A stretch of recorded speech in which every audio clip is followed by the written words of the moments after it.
Olá, sejam bem-vindos aqui a esse canal, Teologia da Libertação.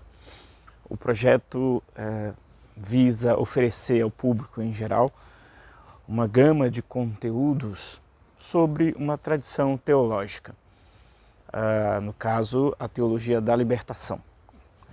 As perspectivas de abordagens aqui do trabalho caminharão em duas perspectivas. Uma que é a histórica, como que essa corrente teológica, ou este jeito de fazer teologia, se desenvolveu aqui no que nós chamamos de América Latina, e mesmo em alguns países em África, ou mesmo no próprio Estados Unidos, na parte aí da América do Norte.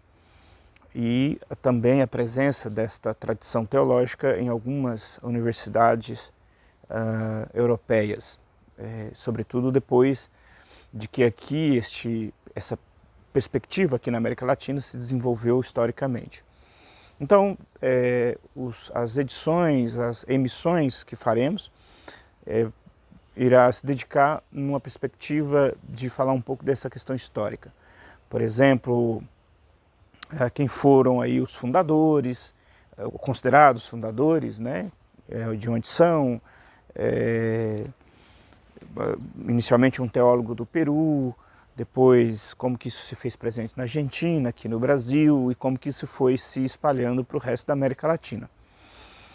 Dessa perspectiva histórica, nós também teremos a necessidade de falar um pouco, e talvez isso vai acontecendo sem essa grande divisão, mas vamos atendendo essas perspectivas, a perspectiva do conceito. Então, conceitualmente, por que a teologia pode aí adquirir essa ideia de teologia da libertação? Libertação do quê? Num primeiro momento, nós pensamos muito mais na libertação política. Então, nós estamos falando de povos economicamente ou socioeconomicamente oprimidos, e eles se libertariam disto. Mas depois também nós vamos perceber rapidamente que o processo chamado libertação ele é um pouco mais amplo, porque ele é, sobretudo, de ordem psíquica. E aí, como que então nós pensamos? Pela chave teológica, ou como que o fenômeno religioso, o qual a teologia se dispõe a pensar, ele pode ser um fenômeno que liberta ou um fenômeno que oprime. E aí nós vamos descobrir que o assunto ainda é muito mais amplo do que se nós formos pensar a ideia da América Latina, o processo colonizador, colonial, e a libertação desse processo. Então nós vamos descobrir que mesmo com a libertação política, nós continuamos em processos de opressão. E muitas das vezes, e com frequência, a opressão é de dentro de casa mesmo e não de fora de casa. Então é importante a gente entender que a opressão ela não se dá apenas por um império, mas ela também se dá de nós, indivíduos, com os nossos mais próximos. E aí nós podemos falar, dentro da própria família, as relações podem ser opressoras ou libertadoras. Então, nesse aspecto, ou neste espectro, a investigação que eu vou partilhando com vocês é um pouco de definições teológicas, conceituais, do que seja a teologia da libertação. Nessas duas perspectivas, com frequência, também vou abordar metodologias de leituras bíblica, nessa perspectiva da teologia da libertação, fazer comparações com outras referências do tema teológico. Às vezes a gente acha que o tema teológico está restrito a uma comunidade religiosa, conhecida como igreja, e como que o tema religioso se relaciona com a sociedade, sem ser o que nós observamos, a ideia de fundamentalistas e etc. Então aí nós vamos passar para uma outra seara de reflexão sobre o assunto teológico, que em geral, se nós somos apenas frequentadores de uma dada comunidade religiosa, sem um pensamento sistemático, reflexivo, comunitário, nós não conseguimos entender o quão vasto e importante é o conhecimento religioso, e nesse sentido o conhecimento teológico que se dispõe a pensar racionalmente o tema do fenômeno religioso nestas comunidades. O que nos jogará, por exemplo, com a questão do ensino religioso, por exemplo, aqui no sistema brasileiro, das escolas, da educação formal, quando se oferta o ensino religioso.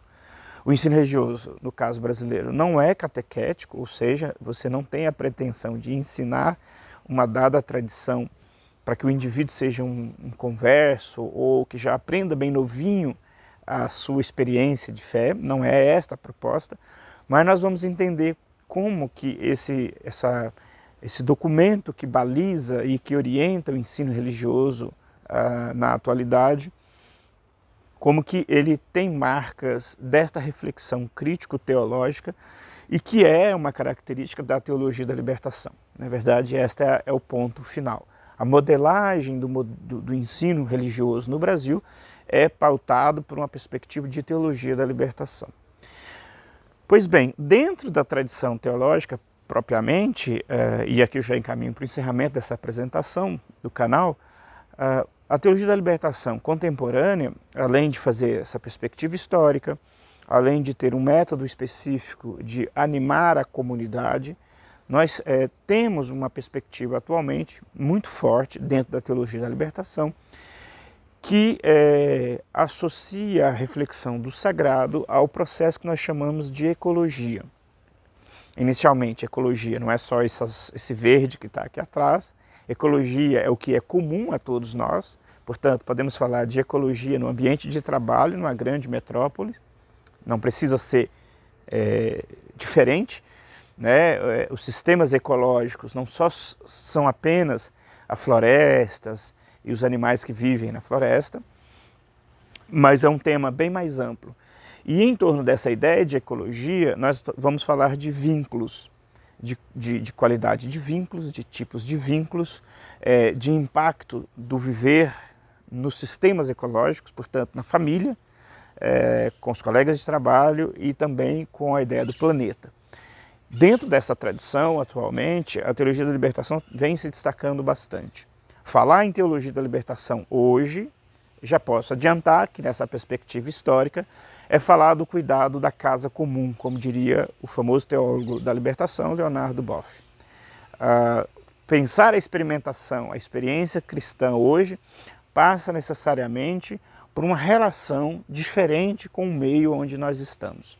Modificar a qualidade do vínculo com o meio que nós estamos. Porque este meio, parece tão óbvio, ele é claro que ele condiciona a nossa existência. E nós precisamos compreendê-lo exatamente para termos uma existência, segundo a teologia da libertação, uma existência crística apropriada, passa necessariamente por esta relação fraternal com o meio onde nós estamos. O que sempre nos faz retomar aí a figura de Francisco de Assis, tão antigo dentro da história do cristianismo e que torna-se tão atual nesse contexto. Enfim, muito obrigado, até uma próxima videoaula.